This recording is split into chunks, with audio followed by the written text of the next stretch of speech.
Hello friends, good morning. దివ్యాంగులు ఎంతగానో ఎదురు చూస్తున్న సదరం స్లాట్స్ బుకింగ్ జూలై 8న ప్రారంభమవుతున్నాయి. అయితే ఈసారి స్లాట్ బుకింగ్ ప్రక్రియలో కొన్ని మార్పులను అయితే చేశారు. అవి గమనించి వాటిని తప్పనిసరిగా అనుసరించగలరు. స్లాట్ బుకింగ్ ప్రక్రియలో చేసిన మొదటి మార్పు self declaration or doctor declaration తప్పనిసరిగా ఉండాలి. అనగా అప్లికెంట్ తాను పలానా శారీరక సమస్యతో బాధపడుతున్నానని, తనకు ఉన్న శారీరక సమస్యను తెలియజేస్తూ దానిని స్వయంగా ధృవీకరిస్తూ తను సదరం స్లాట్ బుకింగ్కి అప్లై చేస్తున్నానని లెటర్ ఇవ్వాల్సి ఉంటుంది. లేదా ఎవరైనా డాక్టర్ మిమ్మల్ని పరిశీలించినట్టు మీకు ఉన్న శారీరక సమస్యను తెలియజేస్తూ మీకు సదరం స్లాట్ బుకింగ్ చేసుకునేదానికి సిఫారసు చేస్తున్నట్లు ఒక లెటర్ తీసుకోవాల్సి ఉంటుంది. ఈ సెల్ఫ్ డిక్లరేషన్ లేదా డాక్టర్ డిక్లరేషన్ లేకుండా సదరం స్లాట్ బుక్ చేయడానికి వీలు కాదు. జోన్ ఆధారంగా జిల్లాల ఎంపిక. రాష్ట్రంలోని 28 జిల్లాలను 4 జోన్లుగా విభజించారు. అప్లికెంట్ హౌస్ హోల్డ్ వివరాల్లో నమోదైన జిల్లాకు అనుగుణంగా దానికి సంబంధించిన జోన్లోని జిల్లాలు మాత్రమే స్లాట్ బుకింగ్ సమయంలో కనబడడం జరుగుతాయి.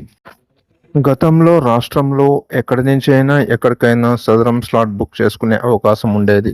ఇప్పుడు ఆ అవకాశం ఉండకపోవచ్చు. స్లాట్ బుకింగ్ తర్వాత క్యాంప్ రోజున, అనగా మీకు ఏ డేట్లో అయితే అపాయింట్మెంట్ ఇచ్చారో ఆ రోజున హాస్పిటల్ లాగిన్లో ముందుగా డాక్టర్ అలొకేషన్ పూర్తి చేయాలి. అనంతరం అటెండెన్స్ మార్క్ చేయాలి. ఈ 2 ప్రక్రియలు పూర్తయిన దివ్యాంగుల లిస్టు మాత్రమే సంబంధిత ఫస్ట్ డాక్టర్ లాగిన్లో కనిపిస్తాయి.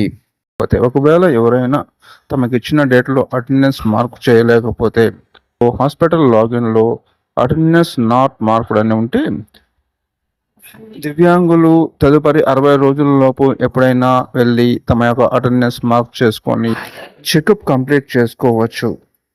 మల్టిపుల్ డిజేబిలిటీ, మల్టిపుల్ స్కాలర్షిప్స్ అభివృద్ధి పూర్తయింది. ఇవి ప్రస్తుతం ప్రొడక్షన్ అందుబాటులో ఉన్నాయి అని తెలియజేశారు.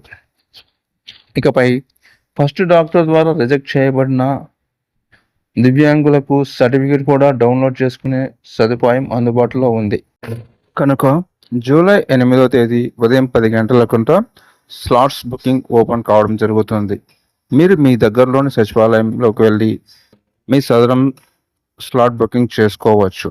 సదరం స్లాట్ బుక్ చేసుకోవడానికి కావాల్సిన documents Aadhaar card, rice card, self declaration form, address proof, ఆధార్తో లింక్ అయినటువంటి మొబైల్ నెంబర్, ఫోటో ఇవి తీసుకొని మీరు సచివాలయంలో స్లాట్ బుక్ చేసుకోవచ్చు.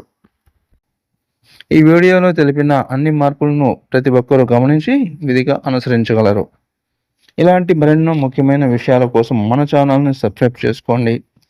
మీకు ఈ వీడియో నచ్చితే సబ్స్క్రైబ్ చేయండి, షేర్ చేయండి, లైక్ చేయండి. మీ అమూల్యమైన అభిప్రాయాలను కామెంట్స్ ద్వారా తెలియచేయండి. పక్కనే ఉన్న బెల్ సింబల్ని ప్రెస్ చేయండి. అప్పుడు నేను చేసే వీడియోలు మీకు డైరెక్ట్గా నోటిఫికేషన్ రూపంలో మీ మొబైల్లోకి అందుబాటులోకి వస్తాయి. Thank you friends.